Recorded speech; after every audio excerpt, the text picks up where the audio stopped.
Kayo po ba mga bossing ko ay isa sa mga namumblema dahil kayo po ay lagi na lamang pong walang pera? Ako po may tuturo sa inyo po mga bossing. Basta usapin pera, sipag at tiyaga po yan. Double time sa pagkayod at saka positive ka lamang. Huwag daing ng daing kasi kapag ikidaing ng daing, yan po mga bossing ko yung nagtatawag ka ng kamalasan. Kaya mas mainam, lagi nyo sasabihin, nako magkakaroon ako ng maraming pera. Huling paghihirap ko nito, kailanman hindi na ako mamumblema tungkol sa usapin ng pera. Ganun po mga bossing at huwag pong daing ng daing. Bagamat kadaing-daing nga nagaganap tunay na walang pera, huwag ibubukas sa bibig na wala kayong pera. Laging maraming pera, maraming darating na pera. Makakabayad sa lahat ng mga pagkakautang at kailanman na hindi na po kayo uutang pa. Ganun po mga bossing. At kayo po ay magkakaroon ng negosyo na dito na yayaman. Ganun po mga bossing ang mga pagwiwish. Kailangan mga magaganda at kalimutan ang mga pangit na salitain. Ako dati-dati mga bossing, nako, lagi na ako negatibo, lagi ko inaaway ang mister ko, lagi ko sinisisi sa buhay po namin mga bossing. Lagi po ako mga bossing kong nega, lagi akong galit. Wala akong sinasantong araw, lagi po akong galit mga bossing. At walang naidulot na maganda. Yun nga po sabi para ako'y may galit sa mundo. Kasi nga po, ang dami-dami ko mga problema pinagdadaanan dati. At yun po, lagi ko i-maintain sa aking isipan na malas, ayun, walang nangyari kundi malas.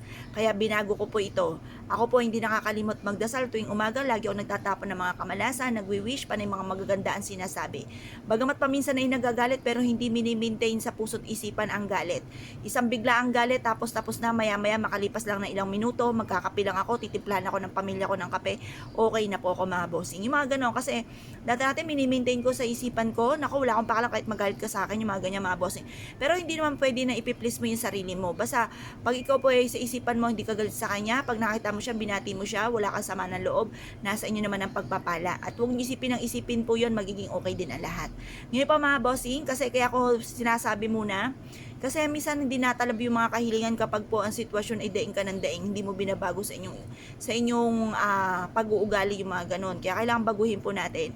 Kahit kadaing-daing pamumpuyan mga bossing ko, ay wag yung sasabihin dahil nagtatawag kayo ng kamalasan. Ngayon pa mga bossing, ito po yung ating bawang. At ganoon din syempre ang ating pong tubig. Magwi-wish po tayo na mula sa ating pong puso. Sabihin po natin sa pamamagitan nito ay magtutuloy-tuloy na ang pasok ng swerte. Lahat ng mga pangarap ko ay matutupad at kung ano man ang mga pagsubok o pinagdadaanan, ito'y pagdadaanan ko lamang at hindi ko tatambayan. Ganun po mga bossing ang pagwi-wish. Pagkatapos mga bossing ko, sabihin nyo po, magkakaroon ako ng maraming pera, hindi na ako mangungutang, hindi na ako mamumblema sa pera. Mababayaran ko lahat ng aking mga pagkakautang matatapos din yan. Or kaya po magkakaroon ako ng maraming bahay na paupahan, or kaya magkakaroon ako ng sarili kong negosyo na dito na ako yayaman. Yung mga ganyan sitwasyon mga bossing, matagal na natin pinapangarap. Lahat po tayo ay nangangarap po niyan. Kaya mag-wish din po tayo mga bossing. Tapos mula sa ating pong puso't isipan, makakamtan po natin ito. Pagtapos ihulog nyo po siyang ganyan mga bossing, at hayaan nyo lamang po siya dyan. Basta i-maintain na malinis ang ating pong tubig at yung ating bawang kailangan laging sariwa. Kapag po ito ay natuyo na, itapon nyo po yan.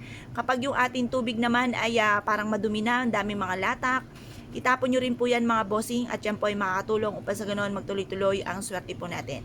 Mga pagsubok na yan, pagdadaan na lang po natin yan at hindi natin yan tatambayan mga bossing. Ngayon pa mga bossing, ko kayo pinaniwala at nais po itong gawin, huwag na po kayo magpatumpik-tumpik pa. Subukan nyo po ito, proven po ito na napakaswerte. Basta positive ka lamang, makakamtan natin lahat ng ating mga pinapangarap sa buhay. At yan po mga bossing ko, pagdadaan na lang po natin at hindi natin tatambayan. Marami kayong pwedeng paglagyan po nito mga bossing. Pwede nyo po itong ilagay sa ilalim ng inyo pong higaan. Pwede rin to sa likod ng pintuan ng inyong main door or bago pumasok ng inyong pong pintuan or sa katapat mismo ng inyong pong main door para may papasok pa lang na negatibo, taboy na po kaagad niya dahil ito po isa sa mga subok na namaswerte. Kaya kung kayo po naniwala at nais po itong gawin, asya mga bossing, good luck po sa inyo po lahat.